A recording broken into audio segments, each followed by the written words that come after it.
Okay po, we're live na po. Live na tayo sa Facebook. Tanong naman po ito ni Krian. Boss Chi, tanong ko lang po, isa po akong OFW ngayon at marami ng ipon, pero galing ito sa hindi magandang paraan. Isa po akong nurse dito at the same time, may ginagawa po akong illegal. I know what you mean po. At ano pong dapat kong gawin kasi marami nga po akong ipon, kaso natatakot akong gamitin kasi galing din sa masama yung perang naipon ko. Dapat ko po bang ipamigay na lang o i-invest ito sa ibang tao? Ang tawag dyan, fruit of the poison tree. Fruit of the poison tree. Marami rin ako niyan. Sa akin, simple. Kung magbabagong buhay ka, mapapakinabangan mo yung pera na yon para sa pagbabagong buhay mo. Hindi ko sinasuggest dun sa mga nagsisimula pa lang na ganyan ang gawin nyo. Bakit? Kasi yung moral compass mo, yung konsensya mo, masisira. Pag nasira ang konsensya, ang hirap ng bumalik. Kasi masyadong maraming pera sa illegal at sa masasamang gawain. Pero pag nandyan ka na at gusto mo na magbagong buhay, mapapakinabangan mo yung pera na yan. And this is straight coming from experience. Ngayon, nakakatulong ako sa mga tao. Gamit ngayon, yung taba ng utak ko sa lahat ng bagay na natutunan ko, legal o illegal, mabuti o masama man. Ganon kasimple ang konsepto. Kung magbabagong buhay ka, just go straight. Just go straight. Kasi, wala pa ring tatalo sa malinis na konsensya. Na paghiga mo sa gabi, you know that you have served the purpose of your being. Gumagawa ka ng matino, gumagawa ka ng tama, at minsang panahon, nakagawa ka ng maraming mali, na nagkamal ka ng malaking kayamanan. Tapos yung kayamanan na yon, ginagawit mo na sa katinoan para sa sarili mo, para gumawa ng sistema na maayos na ang kinakalabasan. Tapos, pag maayos na ngayon ang sistema mo, at yung pera na yon, napakinabangan mo na ng gusto para gumawa ng maayos at matino at malinis, tuloy-tuloy mo pa. Tapos gawa ka ng matinong pera, malinis na. Tapos, tumulong ka naman sa iba. Kasi maraming makikinabang sa personal na experience mo. Maraming makikinabang sa personal na experience mo para yung mga nandyan sa ganyang industriya, lumabas na kayo. At para yung mga papasok pa, wag nyo nang subukan. Masisira ang buhay mo.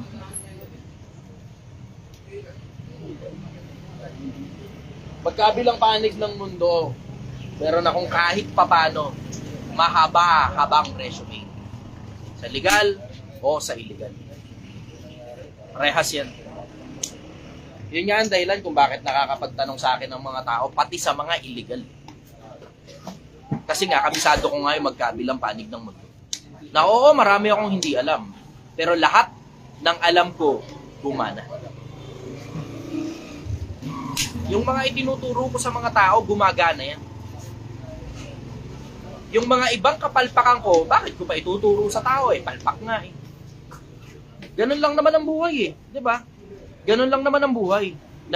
May mga tama kang ginawa na natuto ka doon. May mga mali kang ginawa na natuto ka rin doon. Kaya yung mga alam ko, collection ng mga bagay na gumana at hindi gumana. Parehas, natuto ako sa magkabila. Kaya nga, yung mga alam ko, gumagana. Bakit gumagana? Kasi, yung mga bagay na natutunan ko sa mga sistemang hindi gumagana, ngayon, alam ko nang iwasan yun. I stick to the tried and true. Kung ano lang yung gumagana talaga, pinipilit ko as much as I can na yung mga sistemang gumagana ko, puro mga malilinis na lang. Pinipilit kong maging mabuting tao. Bakit? Kasi we only get to live for 65 fucking shit years. Swerte ka na kung lumampas ka. Swerte ka na kung lumampas ka. Pero wala pa rin tatalo sa malinis na pangalan. Sa malinis na konsensya. Mabuting pangalan ay maiging piliin kaysa malaking kasalanan. Sige, next question. Tungkol muna tayo sa pera. Ganito muna. Linggo ngayon, nakakatamad pumasok bukas. Puro tungkol muna sa pera ang pag-uusapan natin para sipagan ninyo. Hindi na importante kung sa pag-aaral man o sa pagtatrabaho. Next question. May pahabol siyang tanong si Green. Sabi niya, Boss Chi, casino dealer ako dito sa ibang bansa at sa gabi, sa ibang araw naman po ay isa akong prostitute. At the same time, nagbebenta ako ng powder business. Alam na yun. Matik na yun. Na-stuck na po ako sa sistema na ito at May hirap na rin i-stuck po ka ako talaga. lumabas. Gusto ko na pong umuwing Pilipinas kaso nahihiya ako magpakita sa pamilya ko dahil ang dami kong pera pero sa maling paraan naman po nakukuha. Alam mo, simple lang naman yan diba? Yung mga taong nakikinabang sa'yo, you go to them.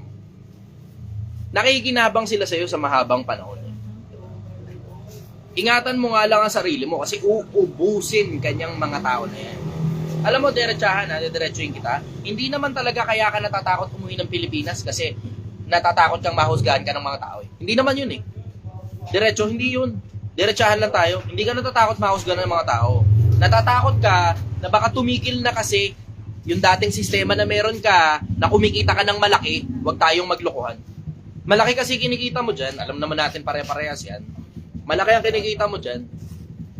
Ang pinaka-bottom line yan, simple. Mag-ipon ka ng marami, tapos tigilan mo na. Kasi ang hindi mo gugustuhin, ito, diretsahan, hindi mo gugustuhin, biglang isang araw, tsumamba.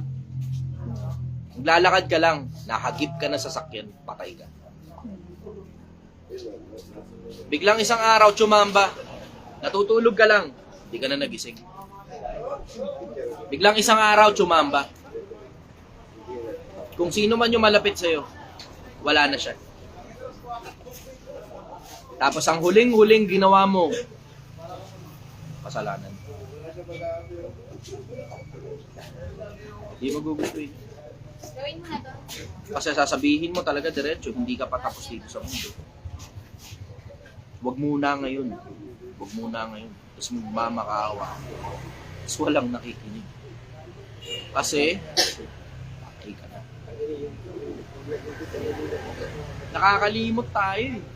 Nakakalimot tayo. We are fucking finite beings na hindi natin alam kung hanggang kailan lang tayo. And you have to put that into the equation. Life is not money alone.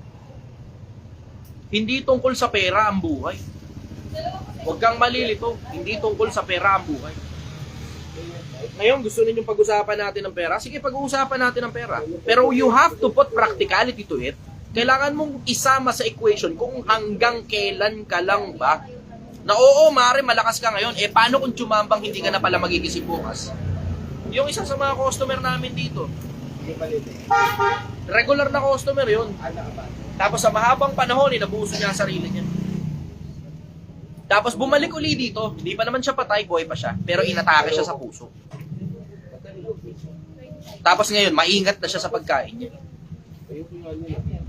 Kailangan isama mo sa equation yung hanggang kailan ka lang. Kailangan ding isama mo sa equation yung baka kasi merong aksidente o baka kasi may medical condition, chamba. Tumigil lang yung puso mo for no apparent reason. There is possibly a reason. Pero wala ka naman nararamdaman. Kasi may mga ganyang pitik. Katulad nung isang panahong nagising ako, wala akong kamalay-malay, alas 4 na madaling araw. Wala naman akong diferensya sa katawan. Pero alas 4 na madaling araw, nagising ako, tangina, sakit ng tagiliran ko. Turns out, puta, ano pala, appendicitis. I-drive ko yung sarili ko, papunta sa ospital. Tangina, tapos kada maliliit lang, maliit na bato. Nakakotse ako ha, pero maliliit na bato, nararamdaman ko yung lubak sa kalsada sa sobrang sakit. Pero maganda yung shocks dun sa sakyan. Yun ang partida, napakaganda ng shocks dun sa sakyan. Maliliit na bato, nararamdaman ko. Dahil sa sobrang sakit niya. Konting alog lang, konting-konti lang. Yung dating hindi mo mapapansin kasi smooth yung kalsada, aspaltado, hindi mo mararamdaman. Pero konting maliliit na bato o maliliit na crack lang, ramdam mo dahil sa sobrang sakit. Yung tsamba, paghandaan mo yung tsamba, this is what I strongly suggest. Ipunin mo lahat ng pera mo, hindi na importante kung legal or illegal yan. Kasi you will need it. Lalo na kung illegal na negosyo mo, make sure na nag-iipon ka talaga. Otherwise, hindi mo gugustuhin, mamatay ka dyan. Galing ako dyan. Ulitin ko, galing ako dyan. Next question. Ayan, tanong naman po ito galing Ilan lang ang viewers sa TikTok? 623. Sige. Pag-usapan natin ngayon pera. Sige. Ngayong gabi, ilaan muna natin sa pag-uusap tungkol sa pera. Bakit? Lunes, bukas, nakakatamad pumasok. Okay. Let's talk about money. Go. Tanong naman po ito galing kay Jaimus Rimulta. Boss, may ask lang po ako, ano ang magandang business in near future sa yung hindi pa sikat pero sisikat din? Alam mo, gusto mo ng diretso, lahat ng negosyo maganda. Pag alam mo ginagawa mo. Lahat din ng negosyo pangit pag hindi mo alam ang ginagawa mo. Unahin mo muna yung sarili mo na malaman mo muna kung pang negosyo ka ba o pang empleyado ka. Unahin mo muna sarili mo.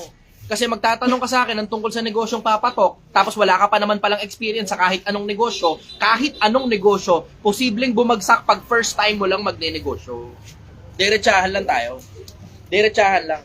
Kahit apartment pa yan, posibleng bumagsak pag first time mo lang na magne-negosyo. Kahit anong negosyo, posibleng bumagsak pag first time mo lang na magne-negosyo. So ako, this is what I strongly suggest. Self-awareness. Pag kilala mo sarili mo at alam mo kung ano-ano yung mga requirement para umusad ang negosyo, hindi na importante kung nasaang industriya ka, merong malaking posibilidad na pumaldo ka talaga sa pera. Unahin mo munang kilanin mo muna ang sarili mo kasi hindi mo alam kung gaano katinding putang inang mental fortitude ang kailangan mo para lang maging magaling na negosyante na kumikita at hindi nalulugi. Kasi kung hindi ninyo alam, Pilipinas, napakalaki ng pinagkaiba ng taong nagne-negosyantihan lang pero palugi versus yung nagne-negosyo na talagang totoong kumikita. Ang laki ng pinagkaiba niyan. Yung mga matatalino, alam nila kung ano ginagawa ko nung kumuha ko ng isa pang branch at inilagay ko doon yung pera at isinugal ko. Alam nung mga matatalino. Pero yung mga bobong tanga-tangahang bobobobohan, ang tingin nila sa akin, tad-tad ng utang. Bakit? Kasi umutang ako 100,000 lang naman. Considering na sa 3 buwan, ang kinita ko 150,000 pesos. Mula nung nagsimula ang negosyo. At hindi mo alam kung magkano ang kinikita nito. Hindi mo alam. Bakit? Kasi hindi naman kasi araw-araw pinopost ko kung magkano yung kinikita. Ngayon, yung mga bobo, yung mga tanga, yung mga walang malay sa negosyo, akala nila dahil lang umutang, tad na ng utang. Bobo ang putang ina. Bobo. Tanga ka. Bobo ka. Dahil lang umutang. Ako naman, hindi mo kasi naiintindihan. Yung deal na galing doon sa kabila na 7,000 lang pero overlooking, that deal is just too good to pass on. Too good to pass yun. Pero hindi mo alam yun. Wala ka kasing risk versus reward ratio. Wala ka nun. Wala kang malay sa ginagawa mo pagdating sa pera kasi komento ka lang ng komento galing sa tumbong mo nang hindi ka nag-iisip. Mas maluwang pa yung bunganga mo kaysa sa utak mo. Bobo. Good evening. Tungkol sa usapang negosyo, anong negosyo ang papatok? Huwag muna yun ang unahin mo. Ang unahin mo muna, alamin mo muna kung pang negosyo ka o pang empleyado ka. Yun muna unahin mo. Next question. Sabi ni Liam Dili, basta nakakatakot po ba maging matalino? Oo. Diretso nakakatakot maging matalino. Nakakatakot. Kasi alam mo, repercussion ng lahat ng bagay and you tend to overthink. At mas kinatatakutan ng mga tao, yung mga taong matatalino kaysa sa mga taong malalaki ang katawan. Diretsahan lang. Next question. Tanong naman po ito dahil kay Elmer A. Division. Dahil kay? Kasi may dahil sa tanong. Galing kay? Galing mo. Sige, go. Ayan. Elmer A. Division. Dahil sa tanong na to, na-inspired ako maging malalim and pag-iisip sa buhay-buhay at mga magkaroon din ng Project 1M, sumasabay na ako, Boss G. Good. Palipasin mo pa, kasi 6 na buwan pa lang ito eh. Nagsimula sa Piso Project, nung nasa Tondo ako, nagbabalot ako ng tareta ng basura sa junk shop. So nagtrabaho ako sa basurahan. 6 na buwan pa lang ang nakakalipas mula noon. Wala pa nga 5 buwan pa lang mahigit. Bilang ka pa, 1, 2, 3 taon, hindi mo alam kung gaano karaming milyonaryo ang mga sumabay dito. At hindi mo rin alam kung gaano karaming mga butatang tao, na mga ordinaryong taong bayan, yung sumasabay dito. Paglipas ng 5 taon, sobrang dami ng milyonaryong magagawa ng Project 1. Promise ko yan sa inyo. Huwag lang ako mapapatay. O mamamatay because of health reasons. Kasi abusado rin ako sa katawang. Sige, go. Tanong naman po ito ni John Sandan. Bro, ano masasabi mo sa mga taong nagsasabi na mag-asawa ka na daw? Diretso. Bakit? Bakit? Para may mag-aalaga sa'yo. Hindi ko ba kayang magbayad ng mag-aalaga sa akin? Si Gail lang, ito nagmamaneho ng mga may kinalaman sa akin eh. At schedule ko, yung mga bibit-bitin, siya nagsiset up, at everything else in between. Nagbabayad ako para sa isang private secretary. Hindi ko kailangan na mag-aalaga sa akin. Hindi ako alagain. Ako ang nag-aalaga sa mga nakapaligid sa akin. Hindi ako alagain. Para mag-aasawa ko. I have my timeline. Meron ako sarili kong timeline kung kailan. At yun ang masusunod kung kailan ko gusto. Yun ang sagot ko. Ayan. Tanong naman po ito ni Von. Paano makakatakas sa employment papuntang business Hindi mo owner? gugustuhin na tumakas sa employment, papunta sa pagbe-business pag hindi mo kilala sarili mo. Ngayon, ito suggestion ko.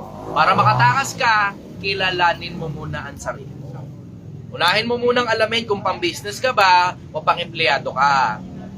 Ngayon, hindi mo alam kung ano-ano yung mga requirement para maging negosyante. Subukan mo muna. Barya-barya lang muna sa umaga. Huwag ka muna magre-resign.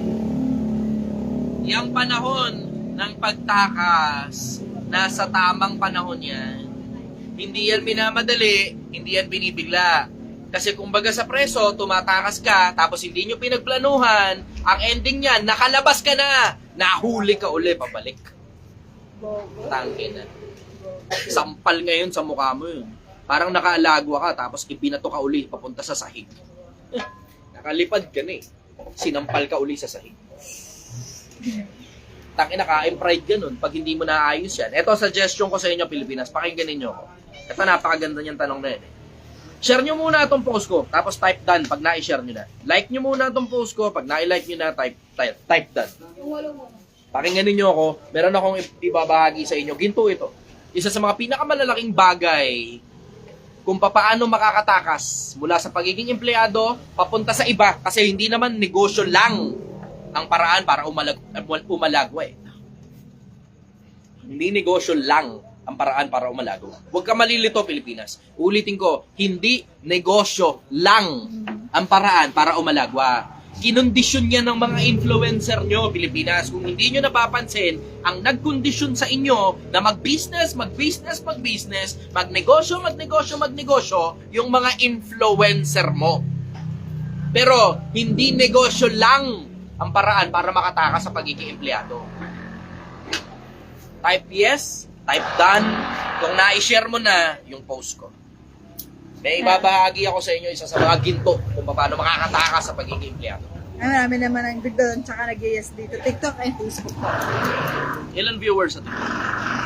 721. Sa Facebook po, 194.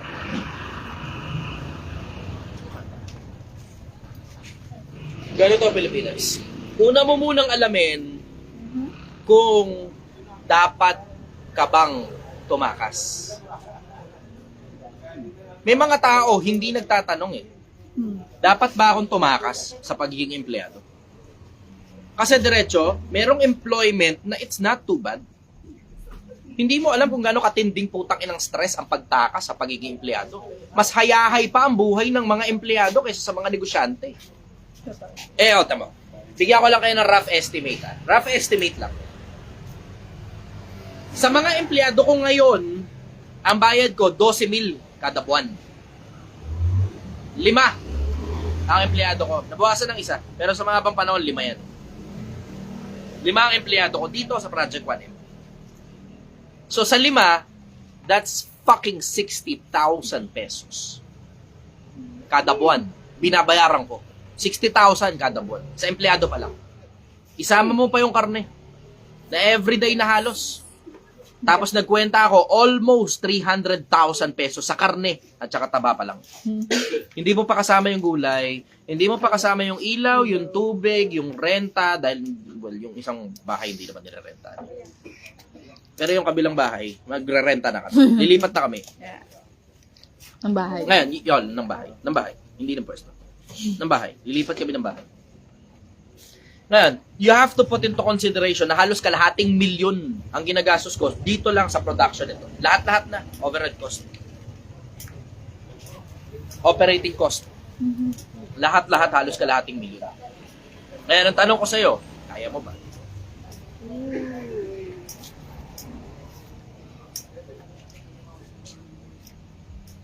Galing sa 50,000. See?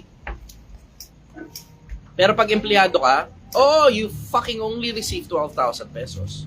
Pero clock in, clock out. Pagtapos ng araw mo, wala ka ng problema. Hindi katulad namin na mga negosyante, na pagtapos ng araw, kalahati pa lang kami ng araw. Tapos na yung araw ng mga empleyado mo. Pero ikaw na may-ari ng negosyo, kalahati ka pa lang ng araw mo, you have to do the paperworks after. Yun ngayon ang pinakamadugo, paperworks. Isang numero mamali mo, takina, hindi mo ngayon alam kung saan ka mali. Yun ang pinakamadugo. Tapos there's also taxation, there's also legal lawsuits, and everything else in between. Hindi mo alam yan. Hindi mo alam yan. And there's also the problem with your competition na gustong sirain ang negosyo mo. Sama mo na rin yun. Sama mo na rin yung tangina. Swerte ka pa kung may kompetensya kang gusto kang sirain. Ang malas mo, pag wala kang kompetensyang gusto kang sirain, pero hindi nagre-respond sa'yo merkado, sinampal ka pala ng merkado, walang gustong bumili ng produkto mo. Hindi mo alam yan. Hindi mo alam yung struggle ng negosyante. Hindi mo alam yun. And ang tanong ko sa'yo, kaya mo ba? Na pag minsan panahon lumipad yung negosyo mo, nakabili ka ng bahay, nakabili ka ng kotse, tapos hindi na bigla nagre-respond sa'yo merkado. Tapos pabagsak ka na, tapos naubos yung pera, tapos binenta yung bahay, binenta yung kotse, lumagapak ka. Balik ulit sa wala. Kaya mo ba? Kailangan mo munang alamin kung kailangan mo ba talagang tumakas. Kasi kung hindi, employment is not too bad. Baka nasa maling lugar ka lang. Hindi ka na-appreciate ng boss mo. Maliit masyado yung sweldo para sa laki ng trabaho. Toxic yung environment. Baka nasa maling lugar ka. Even worse, wala kang expertise. Kaya binabayaran ka ng barya. Depende rin sa kung ano lang yung kaya mo lang gawin. Tama. Yung mga iba, it's not too bad na maging empleyado. Nakakita ba ng pilotong mahirap? Lahat na yan. Abogadong mahirap. Engineer mahirap. Architect mahirap. Nag-i-empleyado yung mga yan eh. Masasawnahan. Diba? Operations manager mahirap. Vice President mahirap. CEO, empleyado rin yan, mahirap. Yan, tatanong mo, CEO, empleyado? Oo, merong malalaking mga kumpanya na sobrang dami na hindi mo lang alam. Kasi ang akala mo, yung mismo may-ari siya na rin ang CEO. Wala kang malay. Sa mga small businesses, pero sa mga big businesses, sa mga corporation, ang CEO, empleyado. And they change it every now and then. Para si Sundar Pichai, bago lang yun. Na-incha. CEO ng Google. Ah, okay. At marami pang iba pang kumpanya. Parang si Claire Hart na pinalitan. Papalit lang. Parang 4 or 5 years ago. Pinakamalaking background checking company sa buong mundo. Sterling Talent Solutions. Siyempre, you wouldn't know. S&P 500.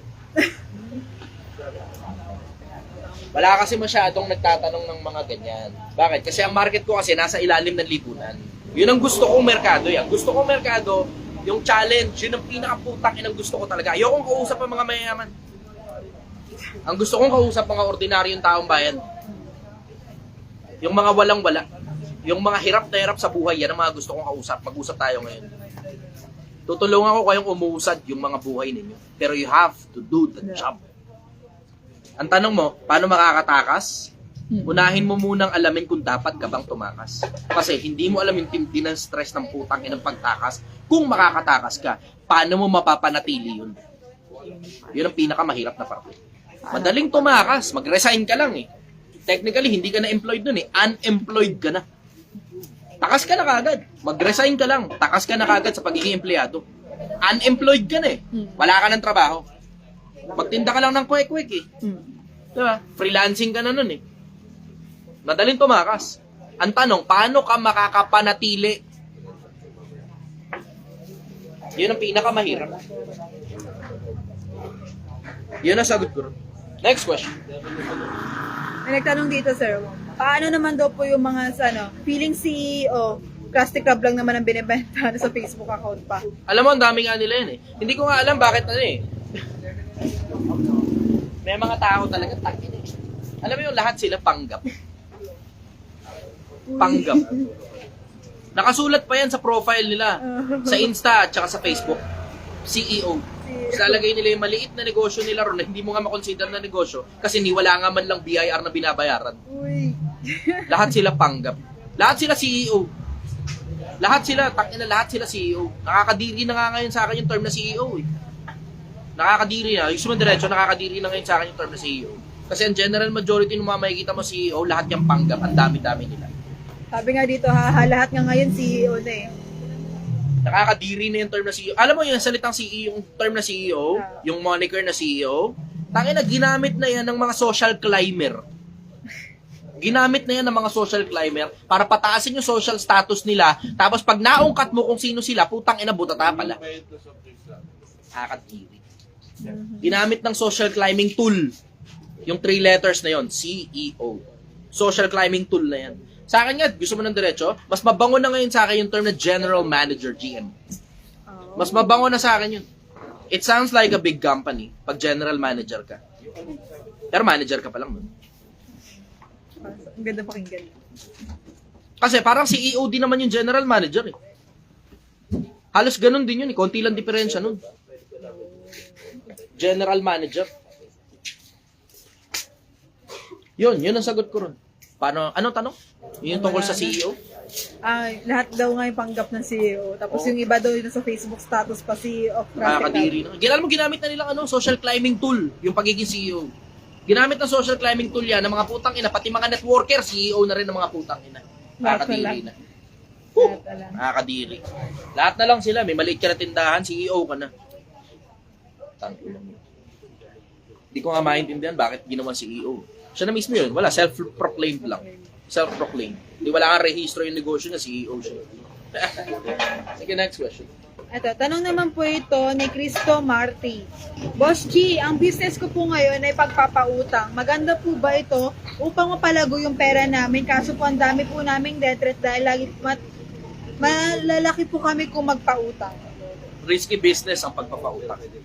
Gusto mo ng diretso ito. Bibigyan kita ng isang malupit na tip tungkol sa pagpapautang. Napakagandang negosyo yan kung alam mo ginagawa mo. May experience kasi ako dyan. Yung mga hindi nagbayad, medyo hindi maganda ang experience sa akin. Sila dapat yung natatakot, hindi dapat kayo. Mali yun. Mali yung kayo yung natatakot. Sila yung may utang eh. Sabi nung iba, hindi, dapat yung nagpautang yung matakot kasi kung babayaran pa namin sila. Hindi, baliktad. Sa akin, gusto mo ng diretso, mangutang ka sa akin, hawak ko kaluluwa mo. Tali sa kaluluwa yan, in case hindi nyo alam. Tali sa kaluluwa yan. Pag may kinauutangan kang tao, nag-aantay sa'yo yung tao na yun na magbayad ka, tapos habang buhay na masama ngayon sa'yo ang loob kapag hindi ka nagbayad. Ganun sa akin, simpleng konsepto yun. Ngayon, eto, bibigyan ko kayo ng isang malupit na tip tungkol sa pagpapautang na gumagana. Effective to, sobra. Ilan ang viewers? 724 sa TikTok. Pag-usapang pera talaga yan ang gusto niyo. Sige, let's go. 230. Let's go. Usapang pera tayo. Tungkol sa pagpapautang, ang pinaka-effective, ito para sa akin ha, pinaka-effective ito para sa akin, hindi ka dapat nagpapautang ng malaki. High risk, masyado yan. Pero low reward. Parehas lang na 20%. Look at it on this perspective. Parehas lang na 20%. Nagpautang ka halimbawa 50,000 lang kunyari. O 10,000, let's just lower it down. 10,000 lang kunyari pera mo. Although oo, merong mga malalaki talaga na talagang nagpapautang talaga ng milyon. Hindi 'yon. Kunyari lang, kunyari. Kasi parehas lang ang logic nun eh. Yung malaki at saka yung maliit, parehas lang ang logic eh. 10,000 lang ipapautang mo. Pinautang mo yung buong 10,000. Pinautang mo yung buong 10,000. Tapos 10% interest. How much will you get? 11,000 total. Tama? 1,000 na tubo, 10%. Tapos inabot ng halos 3 buwan bago mabayaran. So yung 10,000 mo naipit dun. Kung sana pinautang mo sa mga construction worker ng tagi 1,000 o sa mga tricycle driver ng tagi 1,000 kada tao, sa loob lang ng 1 buwan bayad na. Tapos bawat isa doon 10% ng 10%. Sa loob ng 1 buwan bayad na. Mapapaikot mo siya ulit sa pangalawang buwan. Sa pangatlong buwan na yun pa rin yun. Tapos pag nag-advance sila halimbawa ng bayad, may incentive sila. Ano kaya na ibig sabihin?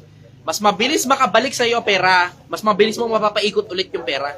Pero ito sikreto, bibigyan ko ng isang malupit na putang inang tip talaga na talagang usad na usad talaga. Ito, liitan nyo lang. Pag mas maliit yung pinapautang nyo, mas mabilis makabalik ang pera, mas maraming tsansa na tumubo yung pera mo ng paulit-ulit. Tapos pag natakbuhan ka, hindi masyadong masakit. Kasi hindi mo gugustuhin na lumagay ka pa sa isang posisyon na kailangan mo pang gipitin yung tao dahil walang pambayad o natanggalan ng trabaho. Kasi shit happens, di ba? Ang tawag dun sa business term, lost cost. Lugi, kumbaga. Kailangan mo i-consider na may mga araw na lugi ka talaga. Lugi. Ngayon, paano mo ngayon i-handle ang lugi? Pag halimbawa, nagpautang ka 700,000, tapos ang pera mo da 2 milyon lang. Tangina, lagkapak ka kagad dun. Gano'ng katagal ngayon bago mo mabawi yung 700,000 mula sa 1.3 million? Tangina, ang hirap nun. Ang tagal niyan, 700,000, puhunan pa yung nabingwit sa'yo. Tangina, lagkapak ka talaga dyan. Ang pinakamaganda, ito diretso. Ang pinakamaganda, pumunta ka sa mga kumpanya na may ATM. Yung payroll nila may ATM. Tropahin mo payroll. Yung mga maliliit lang na kumpanya, tropahin mo payroll. Tapos hindi ibibigay back pay, mali pang makabayad sa'yo. Kahit pag-awol pa sila, hindi ibibigay back pay, mali pang makabayad sa'yo. Kaya maganda, ito ang pinakamalupit na tip. Yung mga kumpanya na may payroll, dapat ikaw ang official partner nila pagdating sa pag-utang. Kita mo? Tama? See? Yan, malalaman mo lang yan. Coming from someone na may experience. Sa ganyang industriya din.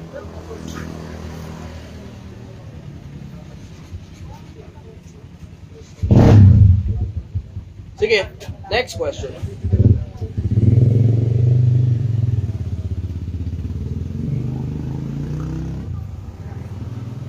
Miss James. Usapang pera muna ta. Ilan ang viewers? Wait lang. Bigla lang dilim, liwanag kasi. Hindi lang bigla yung mata ko. Ayan. Sa TikTok, meron kang 792. Okay.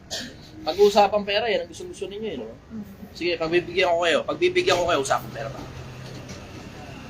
Lunes kasi bukas, nakakatakad pumasok. So sige, go. Tanong naman po ito ni Chris Martin. Boss, saan maganda gastusin ng pera yung mapapalago ko ito? Pag hindi mo alam kung saan magandang gastusin ng pera, wag.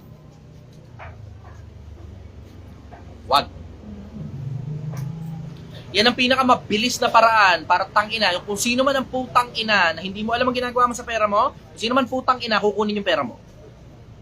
Ganon kasimple. Diyan ka ngayon, biglang magsasign up ka na sa mga course na hindi naman gumagana. Diyan ngayon, magsasign up ka na sa mga putang inang networking na invite. Diyan ngayon, magsasign up ka na sa putang inang mga invest, scamming pala. Tapos lahat niyang mga yan, kinuha lang yung pera mo, tapos wala ka na pala pabalik. Simple konsepto, pag hindi mo alam kung ano ginagawa mo sa pera, huwag mong ilalabas ang pera. Even worse, huwag mong ilalabas ang pera sa isang bagay na hindi mo alam kung ano ginagawa mo dun. Kasi may mga iba tanga eh. Taki na OFW sila, nag-abroad. Tapos kesyo magbe-business daw sila nung kapatid niya. Na yung kapatid niya, parehas lang silang dalawa, walang malay sa business. Bibigay mo ngayon yung pera mo dun, taki nakakalakalin niya yung pera, maniwala ka, kalay-kalay niya yung pera. Kung hindi isusugal yan, iinom yan, ipaparty yan. Akala mo mag-i-invest, akala mo may patutunguhan, hindi, mag-aaway lang kayong dalawa. Kasi napunta yung pera sa wala. Pag hindi mo alam kung ano ginagawa mo sa pera, ito pinakamalupit na tip ko sa inyo. Pinakamalupit na tip ko sa inyo, tungkol sa pera, pag hindi mo alam ginagawa mo sa pera, i-share mo muna video ko. Ngayon na. Tapos type done. Pagkatapos, bibigay ko sa inyo pinakamalupit na tip sa pera. Hindi ka mamamali dito. Sigurado ko sa iyo, hindi ka mamamali dito. Sigurado ako sa'yo. Kasing sigurado na bukas sisikat ang araw. Ganun ako kasigurado. Dan, pag na-share na yung post ko, paki-heart nyo na rin para kumalat sa iba. Alam nyo naman wala akong kinikita rito sa social media. Alam nyo na yan, wala akong monetization. Ang meron lang dyan, stars. So huwag kayong mag-alala. Hindi ko kayo pinagkakakitaan. Huwag kayong mag-alala.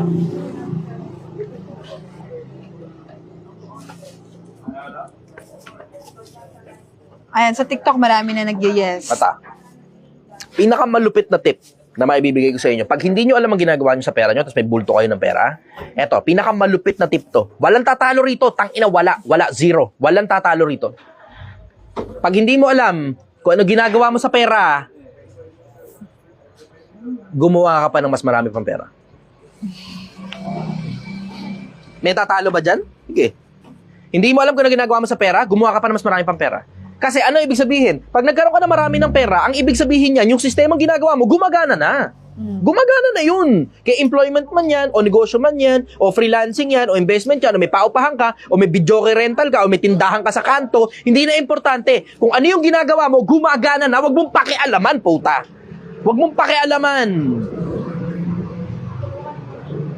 Gaya ng kawikaang Ingles, do not fix something that is not broken.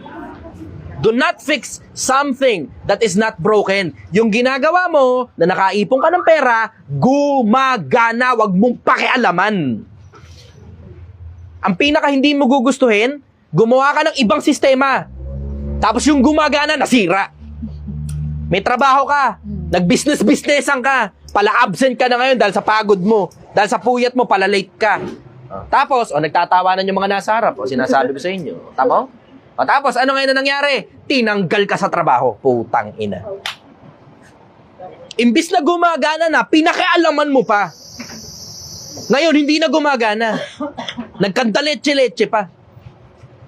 Diba?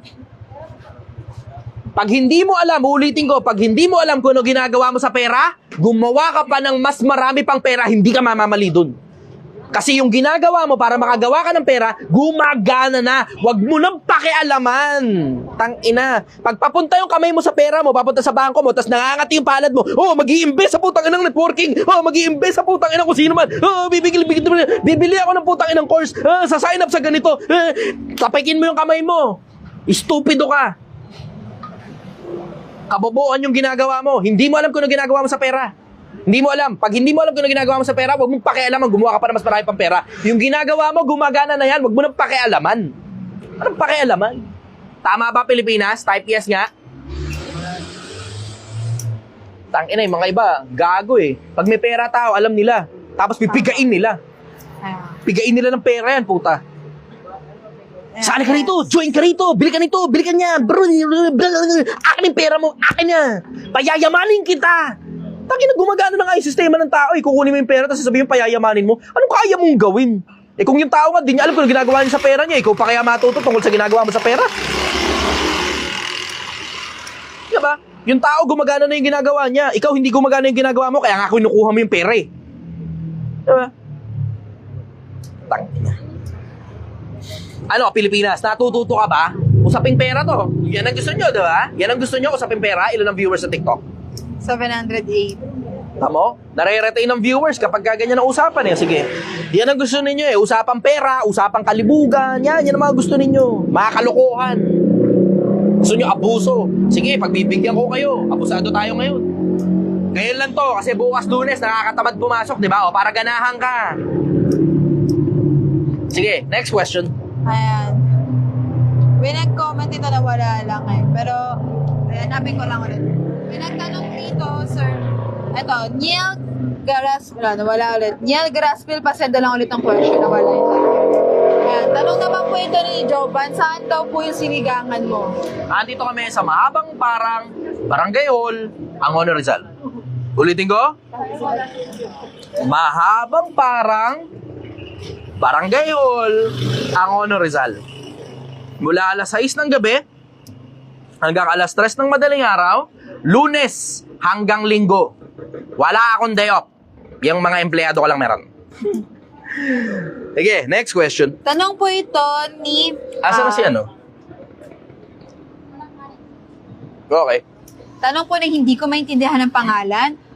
Chai Chester, idol, ano pong masasabi mo? Casino addict po ako at hindi na po ako laging nakakapasok araw-araw sa trabaho ko ngayon. Yan nga sinasabi ko. Nakita niya na. Naubos na ang pera ko at ipong ko, pati bahay ko ay naisangla ako na. Ano pong dapat kong gawin kasi wala na rin akong ibang alam na trabaho kundi yung trabaho ko ngayon. Uubra pa ba ako sa ibang trabaho? Yan nga sinasabi ko. Pagka kasi gumagana na yung sistema mo at may trabaho kang kumikita, huwag kang magpanggap na sobrang tindi para gumawa ng putang inang business-businessan o kasi-kasinuhan. Gumawa ka pa ng bagong sistema ng putang inang hindi naman gumagana. Pag meron ka ng gumagana, huwag mo nang pakialaman. Gumagana na eh. Simple konsepto. Tigilan mo yan. Bakit? Kasi ngayon, nawalan ka pa lang ng trabaho. Nawalan na ba ng trabaho? Wala ng trabaho. Ngayon, nawalan ka pa lang ng trabaho. Nawalan ka pa lang ng bahay. Ang kasunod niyan, kung hindi asawa, pamilya, mawawala sa'yo. Tapos ang kasunod niyan, yung kahuli-hulihan mong sentimo, mawawala sa'yo. Tapos ang kasunod niyan, pati buhay mo mawawala na rin sa'yo. Tumigil ka na habang buhay ka pa. Tumigil ka na habang buhay ka pa.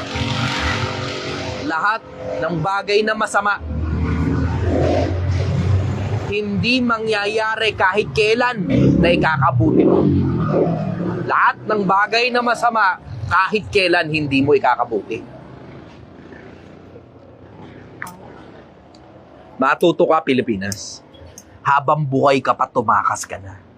Kung ano man yung dating trabaho mo, balikan mo, magmakaawa ka ron kasi gumagana yun.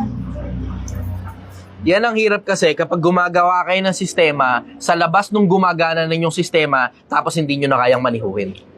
Nauubos ang oras mo, pati attention mo, doon na lang napupunta. Tapos nawawala na doon sa dati ng gumagana. Akala mo kasi kaya mong gawing hanap buhay yung pagsusugal. And you are just one of so many people na akala kayang gawing hanap buhay ang pagsusugal. And it just fucking do not work. It just do not work. Hindi gumagana yan. Hindi gumagana yan. Sir Chess, may habol siya. Galing ulit sa kanya. Sir Chess, pasensya na, pahabol ako. Boss, baon na rin po ako sa mga loan sharks, kaya pati buhay ko kakaba-kaba na ako. Pamilya ko po is malayo ay nasa Mindanao po sila ngayon. Kaya po ako mag-isa lang dito at nagpapatayo ng bahay kaso hindi natuloy. Yun po yung sinasabi kong bahay na nawala sa akin. Ano po pong dapat kong gawin? Nakakatakot na po. Ito diretso. This may be an abrupt decision. You may want to consider this. And this is not an advice. Hindi kita advisean kasi nasa delikadong lagay gani. Ang sasabihin ko sa'yo ganito, opinion ko ito. At inilalagay ko yung sarili ko sa sitwasyon na meron ka ngayon na ipit, gipit na gipit ka na. Ito ang gagawin ko. Una, yung pinapagawa mong bahay, Hindi mo na maitutuloy yan. Tanggapin mo na yun. Ibenta mo na. Ako yun. Kung ako yung nasa ganong sitwasyon, ibebenta ko na yan. Tapos tatakas na ako papuntang Mindanao. Sabi mo, paano yung mga inuutangan? Hindi mo na mababayaran yun. Naipit ka na eh. Kung yung mismong trabaho mo wala na sa'yo, yung mismong bahay mo wala na sa'yo, baon na baon ka na sa utang, tas problema mo na pati pangkain mo, hindi mo na kayang bayaran yun. Oo, makakapang-agrabyado ka ng kapwa-tao. Pero mas okay lang manatili kang buhay kaysa mapatay ka nila. Kasi pati buhay mo binabantaan na. Huwag mong kakalimutan, magkano lang ang bala ng 45? Magkano lang magbayad para sa buhay ng isang taong hindi kilala, natadtad ng utang? Halagang 5,000, may kakanaan yan, maniwala ka sa akin. Diretsahan, survival na to eh. Wala kang choice, naipit ka na sa sitwasyon. Ang magagawa mo na lang, simple. You abstain from using your cellphone. Kasi ang malamang, yung sugal na yan, very accessible sa'yo. Hindi yan casino. Malamang yan, galing sa cellphone yan. Kasi yun na ngayon ang bagong uso, Pilipinas, just so you know. Ang bagong uso ngayon, online casino, very accessible. Pati sa GCash meron, tangina. Delikado ang panahon natin yun. Delikado ang panahon natin yun. Kung ako'y nasa ganyan sitwasyon, ipit na ipit, gipit na gipit, pati pagkain ko ipit, tapos binabantaan na ako, buhay ko na ang kapalit, ibebenta ko na yung bahay. I will still communicate dun sa mga taong naatraso ko, kahit wala na ako rito sa Maynila. Baka sakaling makausad ako in the future after 2, 3, 5 years. Tapos utay-utay kong babayaran para lang malinis ang konsensya. Pero gusto mo ng diretso, hindi mo na kayang bayaran yan. Hindi ko isasuggest ito para sa'yo. Pero kung ako yung nasa ganyang sitwasyon, tatakbo na ako. Mas okay na natakbuhan mo yung problema, na manatili kang buhay, kesa harapin mo yung problema, tapos pinatay ka nila, tapos wala ka ng pagkakataong magbagong buhay. Huwag mong kakalimutan, sa ganyang sitwasyon, na hindi kabutihan yan, brad, diretso. Hindi mo gugustuhin mamatay dyan.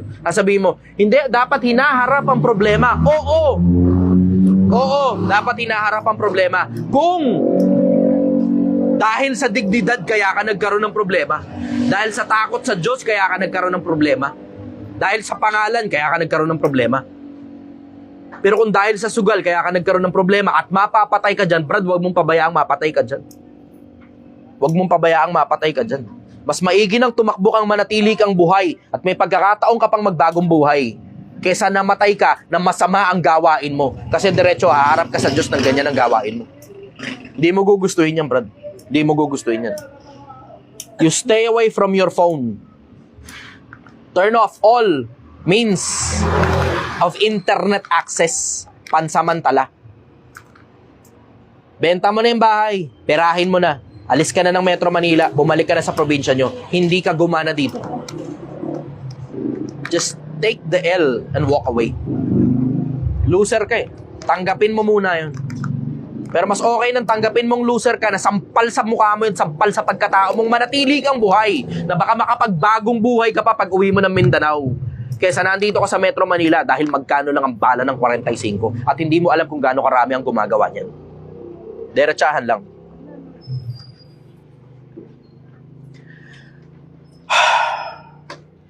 Sige. Next question. Bigat ng isang piraso na yun, ha? Bigat ng isang piraso na yun. Tahimik na yung buong lugar, eh, oh. Walang ngumingiti rito. Yeah, nagtawa na sila. Niel Garaspil, Okay. may iba naman tayo. Salamat sa disiplina na natutunan ko sa'yo, brother. Negative 700,000 ako noon nagsimula ang Project 1M. Ngayon, negative 160K na lang. Yes! Nagbalik empleyado ako with side hustle. Next year, malaki na savings ko. Yes! Yun, malaki na savings ko. Wala. Nag-scroll. Yes. Ayan. savings ko kung loloobin ng Diyos. Salamat sa'yo at sa Diyos din.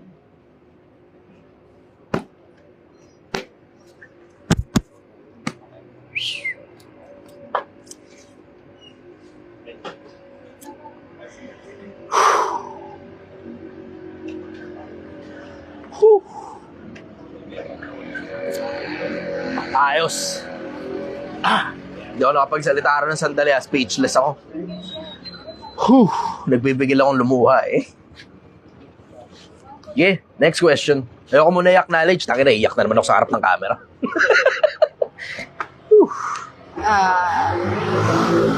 Basta gusto kong basahin to. Taya Kat, hello.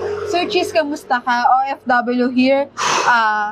Na laging nanonood at pinapaiyak mo dahil totoo lahat ang mga payo niyo po. Maraming salamat po at nakatulong po kayo sa pag-iipon ko. Ha.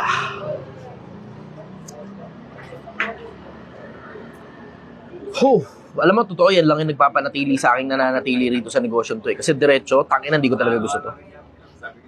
Hindi ko gusto to. Nakakapagod, nakakapuyat. Mula paggising hanggang pagtulog, wala na ako ibang magawa.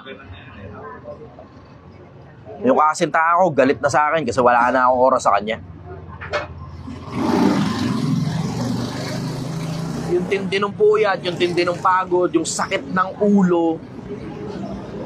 Na hindi lang naman ako, pati yung mga kasama ko. Tangina, kailangan ko magpahinga, hindi ko magawa. Burnout na ako. Pero tuloy-tuloy pa rin. Kasi, alam mo, diretso, disiplina, ha? Pag negosyante ka, hindi pwedeng dahil lang burnout ka, titigil ka. Hindi pwede. Mawawala yung momentum. Pag nawala yung momentum, putang ina, back to zero ka. Pag nawala yung momentum, back to zero ka. At hindi mo gugustuhin yun.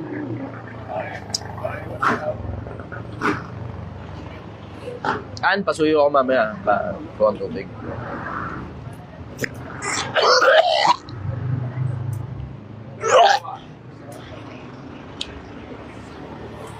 Ang taas ng acid ko. Alam mo, totoo, diretso. May aminin ako sa inyo.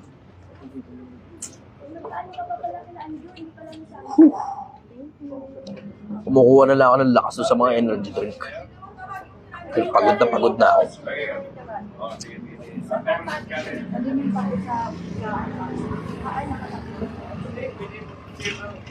Thank you. Araw-araw.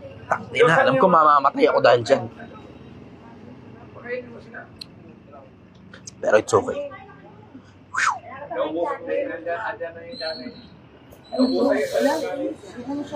Nalang-alang sa'yo. Nalang-alang sa'yo. Doon, sa isang piraso na yun. Alang-alang sa'yo. I know I will probably die of cancer. O kidney failure. O liver. Shit. Alam ko mamamatay ako sa sakit kung hindi man ako mapatay ng maaga.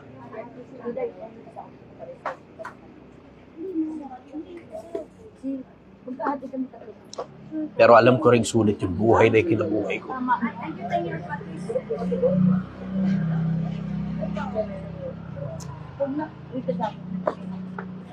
Sa dami ng taong natuto.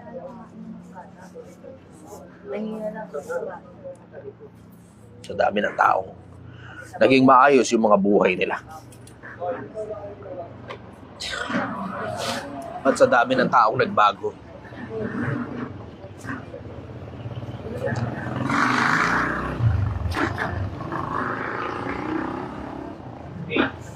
Lalo na yung mga dating masamang tao.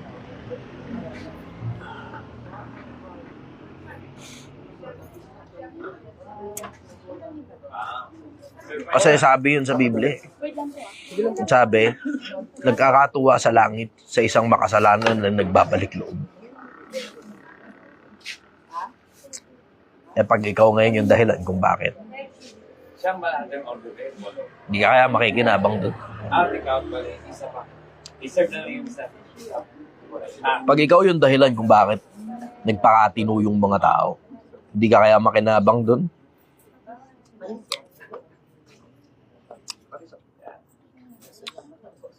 Hindi kaya pagbigyan ka kapag ikaw naman yung humihiling?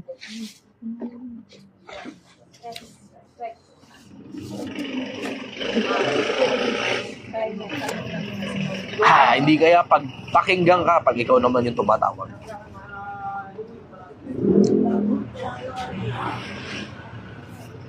Pag ikaw naman yung may kailangan, di ba ikaw naman kaya yung sasakludohan?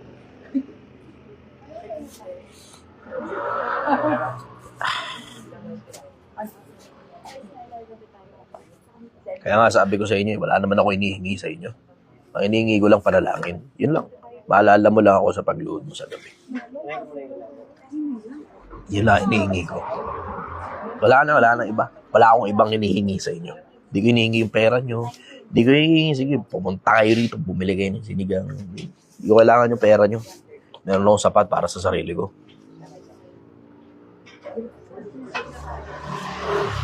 Pero ang kailangan ko, gaya rin ang kailangan ng maraming tao. Sa panahong maayos pa ako, sa panahong buo pa ako, sa panahong buhay pa ako, sana maalala niyo ako sa mga panalangin niyo. Yun lang ang hingi ko sa inyo, wala na iba. Yun lang. Yun yung lagi kong hihingin sa inyo araw-araw. Na sana mapagbigyan niyo ako. Kasi konting oras lang eh. Doesn't take too much of your time.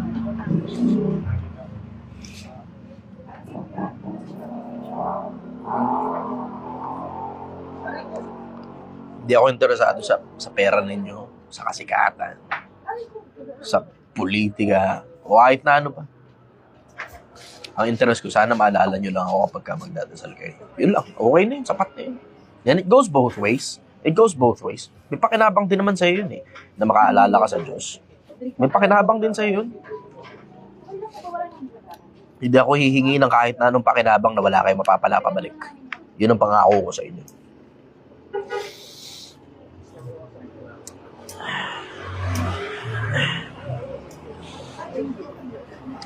Pilipinas.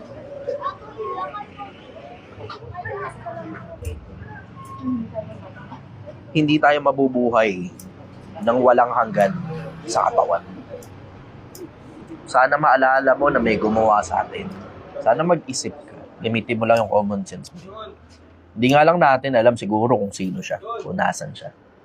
Pero, magbaka sakali ka. Mas okay na yun kaysa magbaka sigurado kang wala. Magandang gabi sa'yo, Pilipinas. Mahal na mahal kita.